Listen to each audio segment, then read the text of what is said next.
சாமானியர் TV மற்றும் FMCG TV நேயர்களே, இன்று நம் அரங்கத்திற்கு ஒரு சிறப்பு விருந்தினர் வருகை தந்துள்ளார். தமிழ்நாட்டில் அவர்கள் குடும்பம் பல தடைக்கற்களை தாண்டி இன்று மிகப்பெரிய பெருமையுடன் முத்திரை பதித்துள்ளார்கள். ஒரு குறிப்பிட்ட தொழிலில் அறிமுகப்படுத்தும் போது உங்களுக்கு யாருன்னு தெரியும். அனுபவமே அவர்களை மேதையாக்கி உள்ளது அப்படிங்கிறத தான் நான் பதிவு செய்ய விரும்புகிறேன். பல முக்கியமான தகவல்களை இளைஞர்கள், குறிப்பாக வணிகத்தில் முன்னேற துடிக்கும் இளைஞர்கள் தெரிந்து கொள்வதற்கோசரம் தான் இது போன்ற பெரிய சாதனையாளர்களை, அவங்கள பொறுத்த வரைக்கும் நாங்கள் அவ்வளோலாம் சாதிக்கலைன்னு தான் எப்போதுமே சொல்லிப்பாங்க. அதுதான் தன்னடக்கமும் கூட. அவங்கள விட பெரிய ஆட்கள் யார் வளர்ந்துருக்காங்கன்னு பார்த்து இன்னும் மேலே வளர்கிற ஒரு கோல் செட் பண்ணி வாழ்க்கையை நடத்துகிறாங்க. ஆனால் நம்மளுடைய டிவி ரீச்சு எல்லா சாமானிய வணிகர்கள், முன்னேற துடிக்கும் இளைஞர்கள் வணிகர்களுக்கு நோக்கி இருக்கிறதுனால தான் இது மாதிரியான அனுபவமிக்க ஆட்களை நம்மளுடைய அரங்கத்திற்கு தொடர்ந்து அழைத்து வருகின்றோம். ஆகையால் இன்று உங்களுக்கு யாரை அறிமுகப்படுத்த போகிறோம்னாக்க, நீங்கள் முற்றிலும் அறிந்த தமிழ்நாட்டின் புகழ்மிக்க, தென்னகத்தின் புகழ்மிக்க, உலக அளவில் தற்போது புகழை உச்சத்தில் எடுத்துக்கொண்டிருக்கும் வெஜிடேரியன் ரெஸ்டாரண்ட்டா. இனி ஸ்நாக்ஸ்னாலே இதுதான் I like A to B. இனி பார்ட்டினாலும் இதுதான் I like A to B. A to B snacks pack. நம்ம டேஸ்ட் குட்டி price. I love A to B. Adyar Ananda Bhavan அவர்களின் தலைமை நிர்வாகி ஃபவுண்டர் திரு ஸ்ரீனிவாச ராஜா அவர்களை உங்களுக்கு அறிமுகப்படுத்துவதில் பெருமகிழ்ச்சி அடைகிறேன். தன்னையும் தன் குடும்பத்தையும் ஒரு சுய அறிமுகம் உங்களுடைய பெனிஃபிட்டுக்கோசரம் செய்து கொள்ள வேண்டுகோள் விடுக்கிறேன். அன்பாலே அழகான பவனிது, அடையார் ஆனந்த பவனிது. பசியார எங்கள் ருசி பேசும். A to B உங்கள் பசியார எங்கள் ருசி பேசும். A to B. வணக்கம். ரொம்ப மகிழ்ச்சி உங்களோடு இந்த பயணத்தில் என்னை அழைத்து முதலாவதாக இந்த நிகழ்ச்சியிலே பங்கு கொள்வதை நினைத்து பெருமைப்படுகிறேன். குறிப்பாக என் பெற்றோர்களை, தாய் தந்தையரை வணங்கி, என்னோடு சக பணியாளர்கள் பணிபுரிகின்ற பல்லாயிரக்கணக்கான பணியாளர்களுடைய அத்தனை பேருடைய ஒத்துழைப்போடும் அவர்களுடைய ஆதரவோடும் தமிழக பெருமக்கள், வாடிக்கையாளர் பெருமக்களுடைய நன்மதிப்பை பெற்ற ஆதரவோடு, குறிப்பாக இந்த தென்னிந்திய உணவை எனக்கு வடிவமைத்து கொடுத்த முன்னோர்கள், அந்த ரெசிபி எல்லாம் கொடுத்த அவங்க பெரியோர்கள் அத்தனை பேருடைய ஆதரவோடு இந்த இனிப்பகத்துறையிலிருந்து உணவுத்துறையிலே வளர்ந்து வருகின்ற, குறிப்பாக என்னோடு பயணிக்கின்ற என்னுடைய சகோதரர் திரு வெங்கடேசன் உள்ளிட்ட என் குடும்ப உறுப்பினர்கள் அத்தனை பேரையும் வணங்கி மகிழ்ந்து என் தொழிலுக்கு வணக்கம் செலுத்தி இந்த நிகழ்ச்சியிலே கலந்து கொள்ளும் பாக்கியம் பெற்றமைக்கு பெருமைப்படுகிறேன். நன்றி அண்ணா. நன்றி. எந்த ஹோட்டலில் போய் பார்த்தாலும் உங்களுடைய தாய் தந்தையருடைய ஒரு சின்ன குட்டி சைஸ் ஸ்டாச்சு வச்சு இது பண்ணுறீங்க. உங்களுக்கு அவங்க முன்னோடியாக என்னெல்லாம் இந்த தொழிலுக்கு செஞ்சு கொடுத்துருக்காங்க சார்? அதாவது நாங்கள் விவசாய குடும்பத்திலிருந்து வறுமையின் காரணத்தில் அப்பாவுடைய தோல்வியின் சூழ்நிலைகளில் சொந்த ஊர் சார்? சொந்த ஊர் ராஜபாளையம்.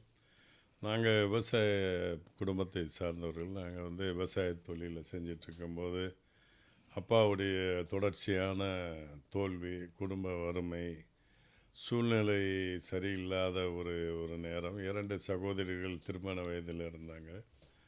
வேறு வழியே இல்லாமல் அப்பா இனிப்பகத்து இதில் இரவு பகல் பராமல் ஸ்வீட்ஸு தயார் பண்ணி கடையில் உட்காந்து அவரே இனிப்பு பலகாரங்கள்லாம் காலையில் தயார் பண்ணி நெருப்பில் வேலை செஞ்சு பர்சனலாக. ஆமாம், கடையில் அம்மா துணை இருப்பாங்க. நாங்கள் பசங்களாக இருக்கும்போது படிக்கிறதுக்கு கூட ஒரு விவசாய குடும்பத்தில் எந்த அளவுக்கு ஒரு சிரமங்கிறத நான் பல சூழ்நிலையில் பல அவமானங்கள், பல தோல்விகள் இதெல்லாம் பார்த்து வளர்ந்தவன் நான்.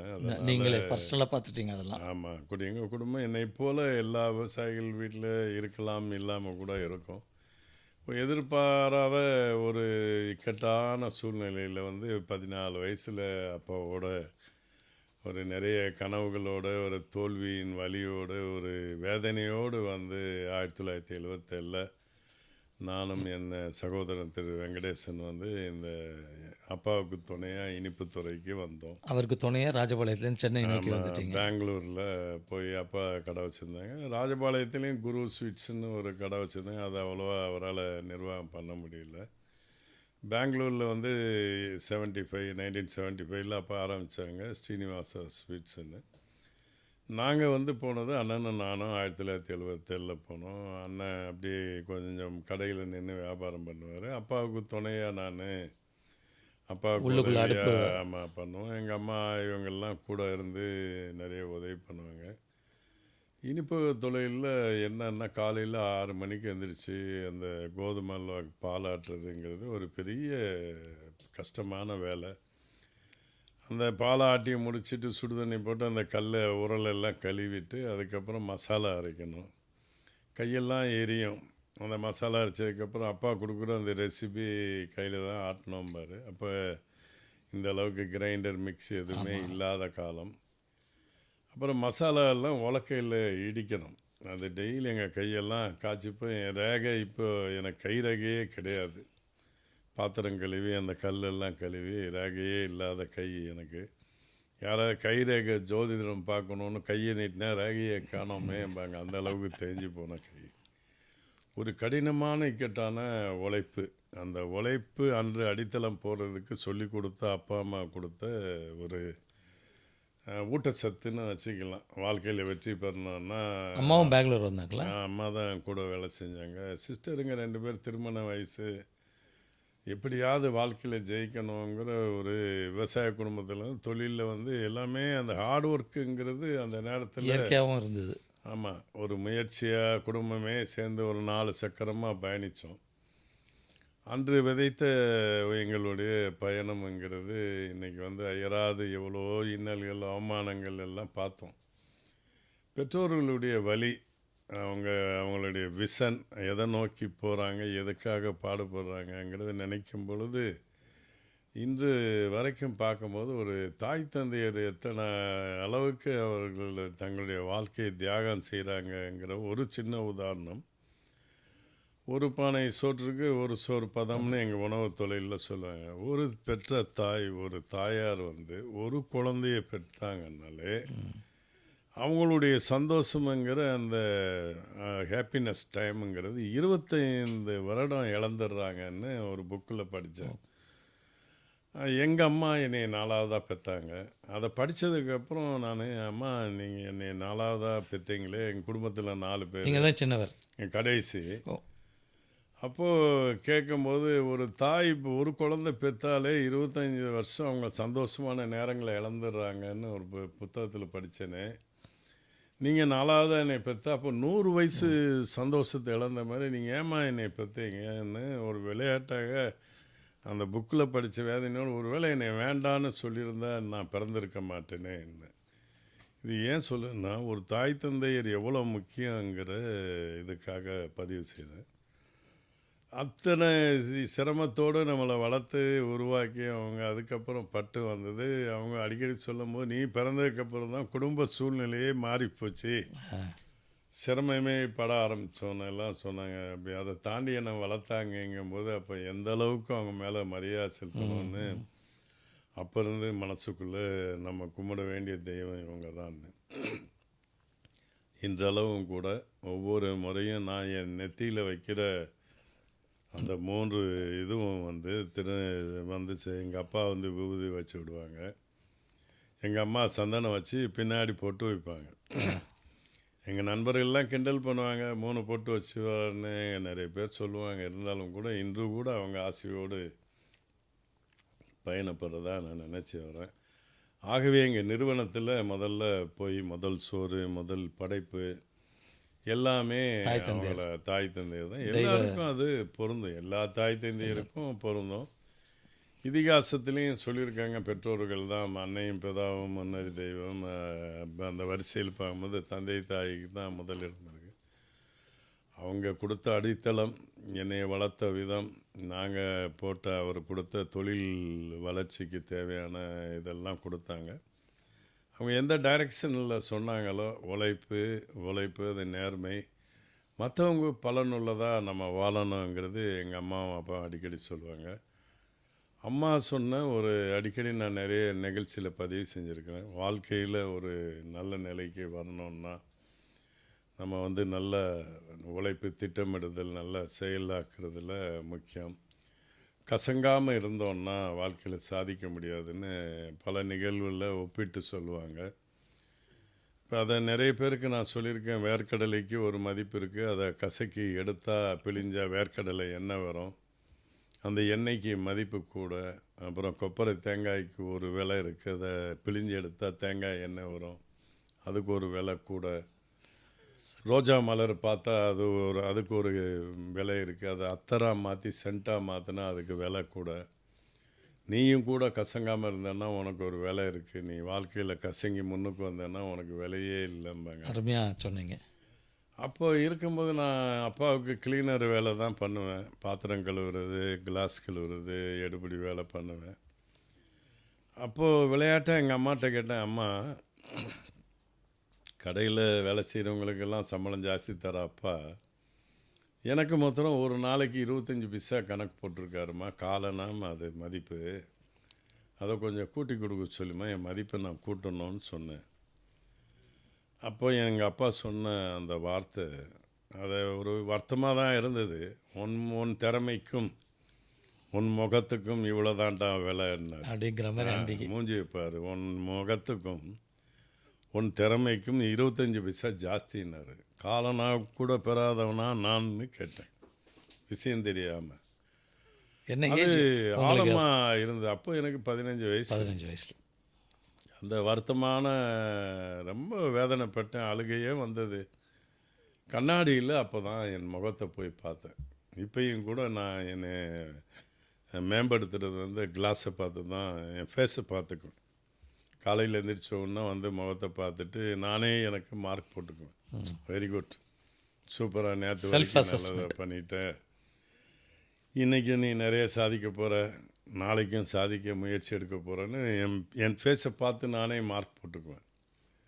அந்த 25 பைசாக்கு தகுதி இல்லாத இந்த முகத்தை, அந்த திறமை என்னைக்கு நான் ஒரு கிளீனராக இருந்தேன், உன்னுடைய தொழிலுக்கு இவ்வளோதான்னு சொன்ன அதே அப்பாவை நான் உங்கள் முன்னாடி இதே முகத்துக்கு என் மதிப்பு என்னங்கிறத அதிவிரைவில் காமிக்கிறேன்னு 6 மாதம் ஆச்சு அவர்கிட்ட ₹1 வாங்குறதுக்கு.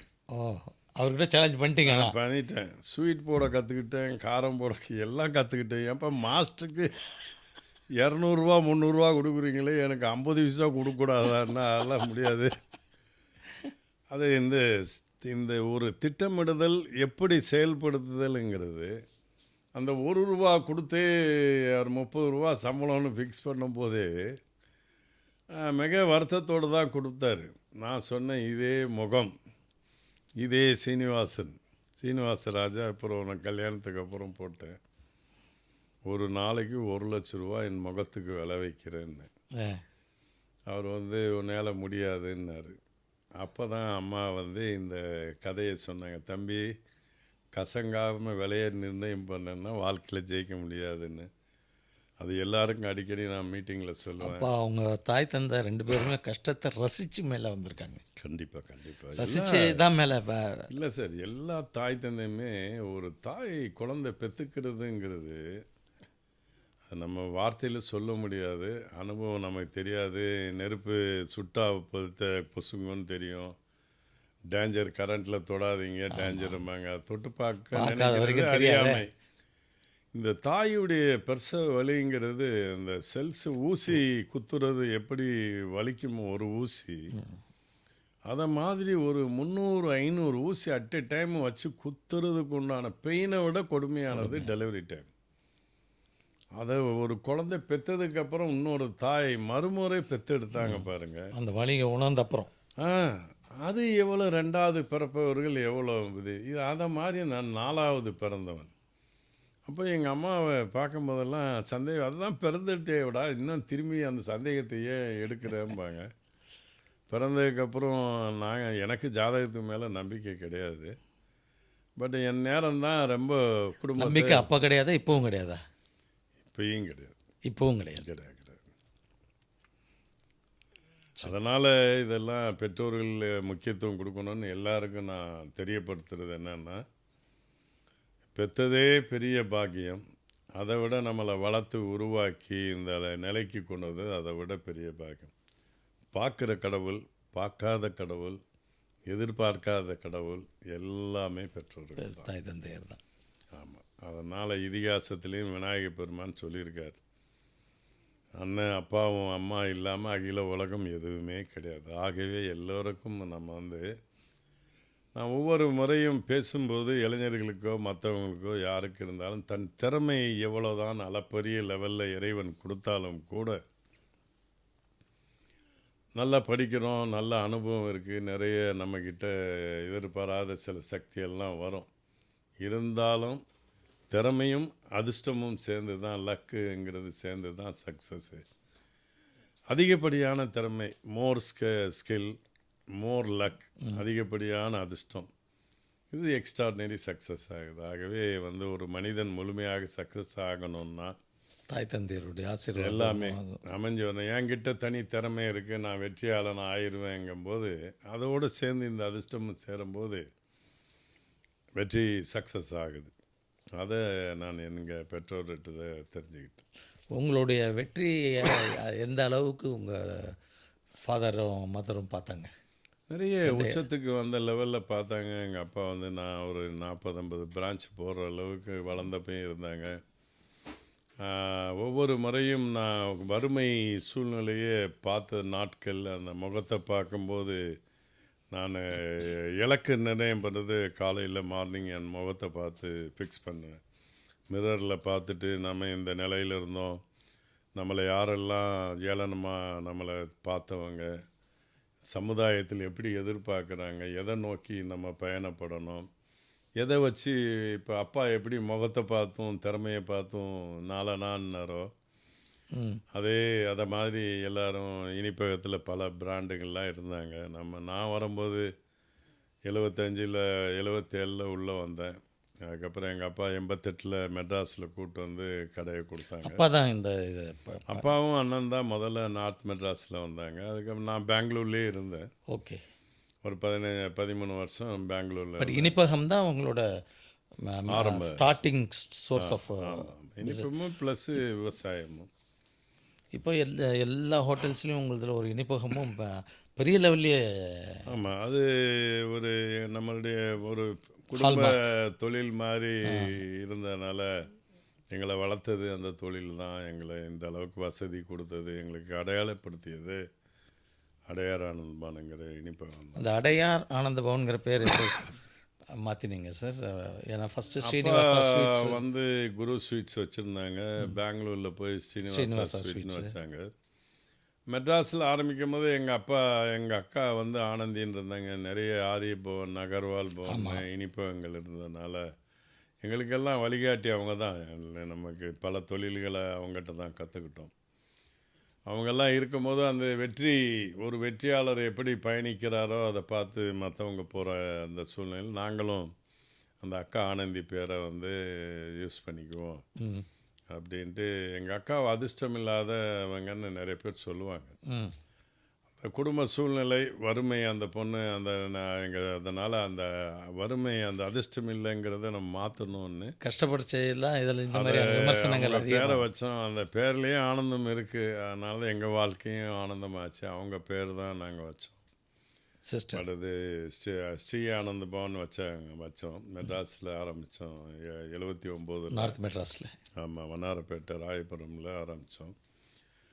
குடும்பம் அங்கே பெங்களூர்லேயும் எங்கள் அப்பா இங்கேயும் இருந்தாங்க. அப்பா போயிட்டு இருந்தாங்க. ரொம்ப சூழ்நிலைகள் ரொம்ப சரியில்லாதனால சென்னையிலேயே ஒரு கடை கொடுத்தாங்க. அப்பா சின்னதாக ஒரு கடை அடையாரில் ஆரம்பிக்கிறதுக்கு வாய்ப்பு கிடச்சிது. அப்போது ஒரு நாள் அடையாரில் சாப்பிட்டு, ஒரு ஹோட்டலில் போய் சாப்பிட்டுட்டு, இங்கே அடையாரில் என்ன எல்லாருமே Adyar bakery, Adyar Woodlands, Adyar cancer hospital, எங்கே பார்த்தாலும் அடையாருங்கிற ஒரு அடைமொழியோடு இருக்கும். இப்போ இங்கே அடையாரில் என்ன சிறப்புன்னு கேட்கும்போது ஒருத்தர் சொன்னால் இங்கே அடையாறு ஆலமரம் சிறப்புன்னாங்க. இப்போ ஆலமரம் போய் பார்த்தோம். அது நிறைய பழமையான மரம், நிறைய கிளைகள் எல்லாம் வச்சுருந்தது. அடையாறு ஏன் பேர் வந்ததுன்னா எண்ட் ஆஃப் த ரிவர், அந்த ஆறு வந்து அடையிற இடம் அடையாறுங்கிறனால. அடையும் இடம். அடையாறுக்கு இவ்வளோ சிறப்பு இருக்கும்போது நம்ம ஆனந்த பவனை எடுத்துட்டு அடையாறு ஆனந்த பவனை மாற்றி அடையாருக்கு எப்படி ஆலமரமும் இந்த பல நிறுவனங்கள் இருக்கிற ஆனந்த மாதிரி பவனுக்கு இன்னைக்கு நம்ம ஆனந்த பவனை அடையாருக்கு ஒரு பெருமை சேர்க்கணும் அப்படின்னு அந்த பிராண்ட் அவருக்கு ஏஏபின்னு ஒரு லோகோ கிரியேட் பண்ணி 88 ஆரம்பித்தோம். த்ரூ அவுட் த வேர்ல்டு இதே நேம் தான் வச்சுருக்கீங்க. ஆமாம். இப்போ இந்தியாவில் வந்து எவ்வளோ பிரான்ச் உருவாக்கியிருக்கீங்க சார்? இப்போ இந்தியாவில் 175 200 வந்துட்டோம். ஓவர்சீஸில் ஒரு 28 பிரான்ச் வச்சுருக்கோம். அது ஃப்ரான்ச்சைசி மாடலில் பார்ட்னர்ஷிப்பில். Franchisee model. So franchisee model business பற்றி நம்ம இளைஞர்களுக்கு ஏதாவது நீங்கள் சொல்ல விரும்புகிறீங்களா? கண்டிப்பாக. ஏன்னா சில பேர் வந்து ஃப்ரான்ச்சைசி மாடலில் கற்றுக்கிட்டு அப்புறம் டெவலப் ஆகிப்பாங்க. ஆமாம். ஒரு ஸோ உங்கள் ஃப்ரான்ச்சைஸியை யாராவது முன் வராங்கன்னா என்ன தகுதிகள் இருந்தால் ஒரு நிறுவனம் ஆரம்பிக்கிறதுக்கு நிறைய நம்ம எல்லாம் தெரிஞ்சுட்டு இறங்கி சிரமப்படக்கூடாது. அந்த தொழில் அனுபவம் இப்போ நாங்கள் சுமார் 50 ஆண்டுகள் இந்த தொழிலில் வந்துட்டோம். பிராண்ட் எஸ்டாப்ளிஷ் ஆகிடுச்சு. ஒரு ப்ராடக்ட்டை பற்றி ஒரு பிராண்டை பற்றி ஜனங்களுக்கு ரீச் பண்ணோம், நம்ம இறங்கி சக்ஸஸ் பண்ணது காலதாமதம் ஆயிரும். இப்போ ஆல்ரெடி எஸ்டாப்ளிஷ் ஆன இது நம்ம வீட்டில் சமைக்கிறது காஸ்ட்டை விட ஹோட்டலில் போனால் சாய்ஸ் நிறைய கிடைக்கும், நிறைய பதார்த்தம் வாங்குற மாதிரி ஃப்ரான்ச்சைசி பண்ணுறவங்களுக்கு வந்து அவங்களே எல்லாம் இன்வெஸ்ட் பண்ணி ப்ரொடக்ஷன் இதெல்லாம் பண்ணும்போது காஸ்ட்டு ரொம்ப இதாகும், நிறைய தோல்விகள்லாம் வர்றதுக்கு வாய்ப்பு இருக்குது. ஸோ இண்டஸ்ட்ரியல் கிச்சன் நம்ம அதில் அனுபவங்கள் இதெல்லாம் நிறைய ஃபார்மாலிட்டிஸ் எல்லாம் இருக்குது. ஃப்ரான்ச்சைஸ் எடுக்கும்போது அந்த இவங்ககிட்ட ட்ரைனிங் கொடுப்போம். இப்போ நாங்கள் வந்தாங்கன்னா அவங்கள ஒரு குறிப்பிட்ட காலத்தில் எப்படி நடந்துக்கணும் எல்லாம் சொல்லிக்கிடுத்து, இடங்கள் எப்படி செலக்ட் பண்ணணும், எப்படி சேல் பண்ணணும்னு எல்லாத்தையும் அவங்கள இது பண்ணி அவங்கெல்லாம் இன்வெஸ்ட்மெண்ட் பண்ணிட்டாங்கன்னா நாங்கள் எங்கள் ப்ராடக்ட்டு எங்கள் மேனேஜ்மெண்ட் டீமை கொடுத்துட்டு ஒரு மாடல் பண்ணுறோம். அதுக்கு ரெவன்யூ ஷேரிங் மாடல்னு பண்ணுறோம். இன்வெஸ்ட்மெண்ட் எல்லாம் அவங்களே பண்ணிடுவாங்க. அந்த சேல்ஸ் இடம், அந்த பில்டிங்கை ரெடி பண்ணுறது, கிச்சன் ரெடி பண்ணுறது எல்லாம் அவங்களோட investment. How to run the show? ஆமாம். டெய்லி நம்ம இப்போ விற்கிறது தொழிலில் வந்து வியாபாரத்தை நடத்தி அன்றைக்கி நைட்டு மிச்சமாகிறதுல தான் ப்ராஃபிட்டு கணக்கு பண்ண முடியும். பல நேரங்களில் வந்து பிஸ்னஸ் கம்மியாயிரும், வேஸ்டேஜ் இருக்கும், லாபம் எல்லாருக்கும் வாடகை சம்பளம் எல்லாம் மீதி பார்த்தா இல்லாமல் போயிடும். பட் இது நல்ல பிளானோடு பண்ணும்போது இந்த ஃப்ரான்ச்சைஸ் எடுக்கிறவங்களுக்கு அந்த ரிஸ்கெல்லாம் எதுவுமே இல்லை. விற்கிறதுல ஒரு பெர்சன்டேஜ் கொடுத்துருவோம். மேனேஜ்மெண்ட்டு நாங்களே எடுத்து பண்ணிடுறோம். பட் இந்தியாவை பொறுத்த வரைக்கும் அந்த மாதிரி தான் பண்ணுறோம். வெளிநாடுகள்னால் அவங்களுக்கு எல்லாம் ட்ரைனிங் கொடுத்து நல்ல எக்ஸ்பர்ட்டுங்களை அனுப்பி அவங்களுக்கு இப்போ இது பண்ணி செட்டப் எல்லாம் பண்ணி கொடுத்து ப்ராடக்ட்டு எல்லாமே கூட இருந்து பண்ணி ஃபாலோ அப் இருப்போம். பட் இந்தியாவை பொறுத்த வரைக்கும் இது வரைக்கும் நாங்கள் ஒரு 180 பிரான்ச்சுக்கிட்ட இருக்கோம். எல்லாமே நாங்களே தான் ஓன் கம்பெனி ஆப்ரேட்டில் இருக்குது. ப்ளஸ் ரெவன்யூ ஷேரிங் மாடலில் ஒரு 35 அவுட்லெட் இருக்குது. 35 இருக்குது. இருக்குது. இந்த ரீட்டைலிங் ஸ்நாக்ஸ் வந்து அது யாரையுமே நீங்கள் வந்து சும்மா உங்கள் நேமை யூஸ் பண்ணி அவங்க இஷ்டத்துக்கு ஏதாவது பண்ணுறதுக்கு அளவு. So you are conscious very much about your food இல்லையா? ஃபுட்டு தரமாக பண்ணணும் கொஞ்சம். ஸோ எந்த பிரான்ச்சில் வந்தாலும் அந்த ருசி சேம் அதை ஓரளவு கரெக்டாக மெயின்டைன் பண்ணது தான் சிறப்பு. இல்லைன்னா வாடிக்கையாளருடைய எதிர்பார்ப்புகளை நிறைவேற்ற முடியும். ஏன்னா அந்த பேரை பார்த்துட்டு தானே உள்ள நுழையிறாங்க. ஆமாம். அவங்களுடைய எக்ஸ்பெக்டேஷன் இருக்குல்ல, இந்த டேஸ்ட்டு காஃபி டேஸ்ட் இப்படி இருக்கணும், அதெல்லாம் சூடாக பதார்த்தங்கள் இருக்கணும், அதெல்லாம் நிறைய கவனிக்கணும். ஒரு பர்டிகுலர் டைம் ஆச்சுன்னா அந்த ப்ராடக்ட்டு கெட்டு போகும், வேஸ்டேஜ் வரும். சட்னியெல்லாம் குறிப்பிட்ட காலம் முடிஞ்சதுன்னா மாற்றணும். சட்னி சாம்பார் அதிலெல்லாம் நிறைய சேலஞ்சுகள் இருக்கும். சவுத் இண்டியன் இதோடைய ரெசிபி வந்து அந்த மாதிரி நம்மளுடைய உணவு முறைங்கிறது அந்த மாதிரி இருக்குது. இப்போ வெஸ்டர்ன்னா உள்ளே இருந்து எடுத்து ரீஹீட் ஃபார்மிங்கே பண்ணுவாங்க. அது நம்ம உணவுகள் அப்படி பண்ண முடியாது.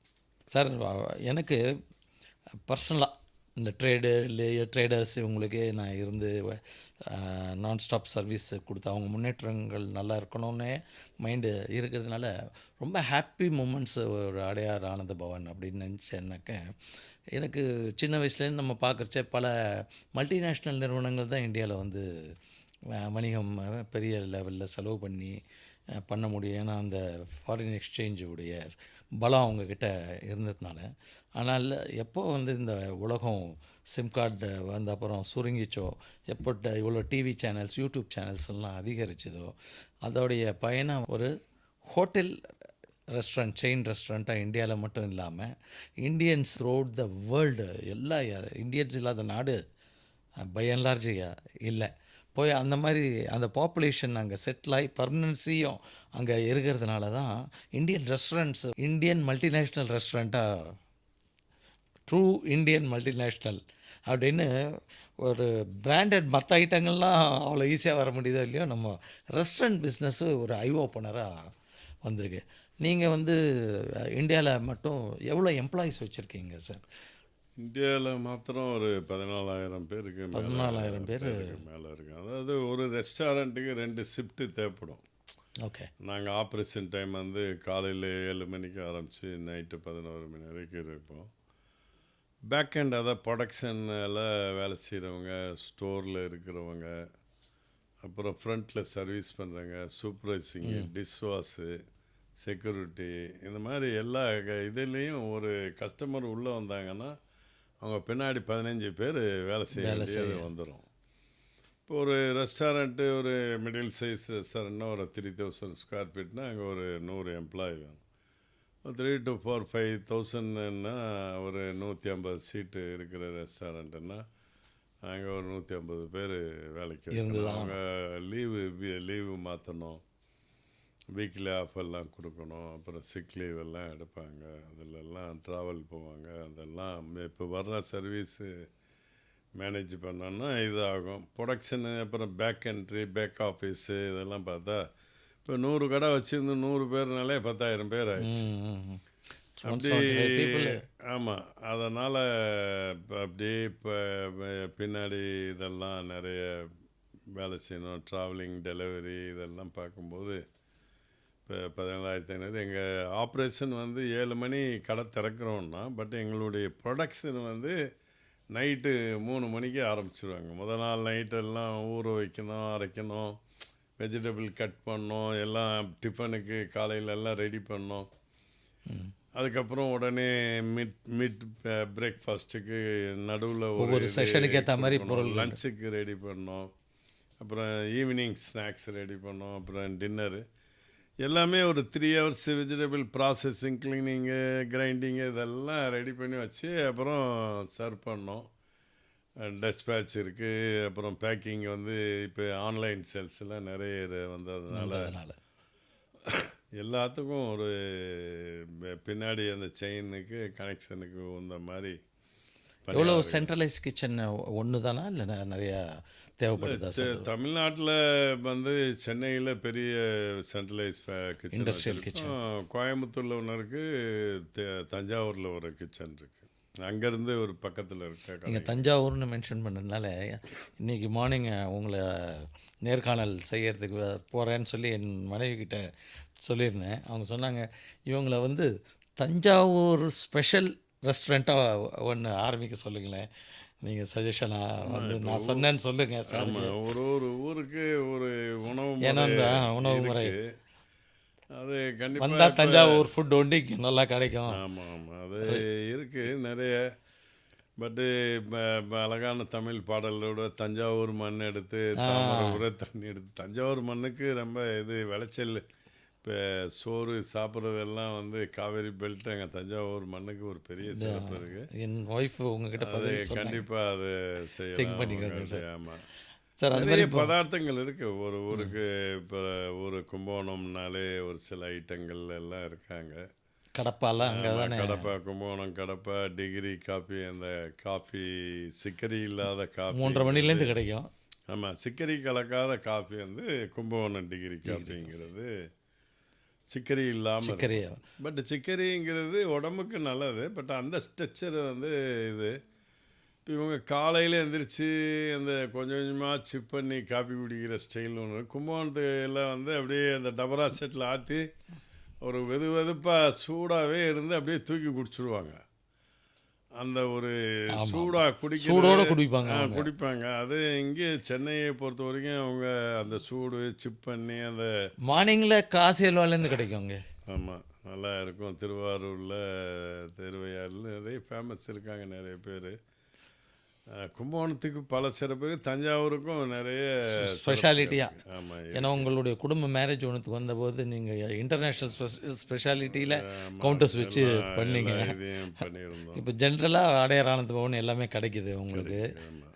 தஞ்சை வண்டி வச்சா நல்லா இருக்குமோ அப்படின்னு சொல்லி அவருக்கு சேஷன். அவ்வளோதான். கண்டிப்பாக உங்கள் ஹோட்டல்ஸில் வேலையாட்கள் சேர்றவங்களுக்கு முன் அனுபவங்கள் தேவையா? கண்டிப்பாக அனுபவம் இல்லாமல் வரலாம். ரூரல்லேருந்து நாங்கள் சேர்க்குறீங்க. மத்திய அரசுடைய இதுவும் மாநில அரசுடைய ஆதரவோடு நிறைய பேருக்கு ஸ்கில் டெவலப்மெண்ட்டுன்னு ஒரு ப்ரோக்ராமில் கொடுக்குறோம். பயிற்சி முகாம். ஆர்வமாக வந்து ஒரு இப்போ கேட்ரிங் காலேஜ் போய் படிக்கணும்னா இவங்க பணம் கட்டிட்டு போய் படிக்கணும். ஒரு 10th +2 பாஸ் பண்ணி ஏதோ ஒரு கேட்டகரி இருக்கும். நம்ம இதில் மத்திய அரசுடைய ஸ்கீமில் மாநில அரசுடைய ஆதரவோடு நிறைய ஸ்கீம் இருக்குது. அந்த இதில் வந்தாங்கன்னா நாங்கள் என்ன பண்ணுறோம், ரூரல் அங்கங்கே சென்டர் வச்சுருக்கோம். அவங்கள கூப்பிட்டு வந்து அவங்களுக்கு கரெக்டாக எஜுகேட் பண்ணி தொழில் எப்படி சிரமப்படாமல் பண்ணுறது, எப்படி கையாளுறது, உணவு முறை எப்படி பண்ணுறது, வாழ்க்கையை எப்படி லீட் பண்ணோம். முதல்ல ஒரு கோல் செட்டிங் இருக்கணும். நம்ம எதை பண்ண நான் பேசும்போது சொன்னேன்ல, இந்த முகத்துக்கு 25 பைசாவான்னு.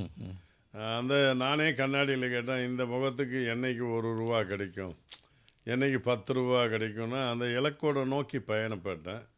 இப்போ ஏன் கேட்டுட்ருக்கேன், இந்த முகத்துக்கு எவ்வளோ கிடைக்கும்னு. அது நம்ம தான் டிசைன் பண்ணோம். அதை மாதிரி இவங்களுக்கு நல்ல வாழ்க்கையில் எந்த இதை நகர்ந்து எங்கே நகரணுங்கிறத அவங்களுக்கு ஐயப்பாடு இருக்கும். இதில் ஆழத்தில் கால் வைக்கணுன்னா எவ்வளோ இருக்கும், அது ஏற்கனவே இவ்வளோ தான், ஒரு அடி தான் இருக்குன்னா அதுக்கு தகுந்த மாதிரி அவங்க அந்த தொழிலில் இறங்குறதுக்கு ஒரு அச்சத்தோடு இருக்காங்க. அவங்களுக்கு எல்லாமே அந்த அச்சத்தை போக்கி எப்படி செயல்படணும், ஒரு உணவை எப்படி தயார் பண்ணணும், அதை எப்படி அவங்களுக்கு நீங்கள் சொல்றது கிச்சன் ட்ரைனிங்கே கொடுத்துறீங்க. கிச்சன் இருக்கும். கிச்சனு சேல்ஸ் பண்ணுறது, பொற்கிரிமெண்ட் எப்படி காய்கறிகள் பதார்த்தங்கள் ரா மெட்டீரியல் எப்படி சோர்சிங் பண்ணுறது, எந்த நேரத்தில் எந்தெந்த இடத்துல விளையும், அது எப்போ சீப்பாக இருக்கும், அந்த ரேட்டு குறைவாக இருக்கும், இதெல்லாம் பார்த்து கிரேடிங் பண்ணுறது, சேட்டிங் எப்படி வெஜிடபிள்ஸ் ப்ராசஸ் பண்ணுறது, how to make method of ப்ரிப்ரேஷன்ஸை தயார்படுத்துறது எப்படியெல்லாம் செயல்படணும். ரொம்ப முக்கியம் ஃபுட்டு ஹேண்ட்லிங்கு எப்படி கையாளுறதுன்னு இருக்குது. அதையெல்லாம் சொல்லிக் கொடுப்போம். சில பேருக்கு ஒரு முறை சொல்லும் போது புரிஞ்சுக்குவாங்க, சில பேருக்கு பல முறை சொல்லித்தர வேண்டிய நிர்பந்தாங்க. அதுக்கு தகுந்த மாதிரி அவங்களெல்லாம் செலக்ட் பண்ணி ட்ரைனிங் பண்ணி எக்ஸாம் பண்ணி அவங்கள ஆர்வமாக நல்ல லெவலில் இருக்குன்னு வெளிநாட்டுக்கு அனுப்பும்.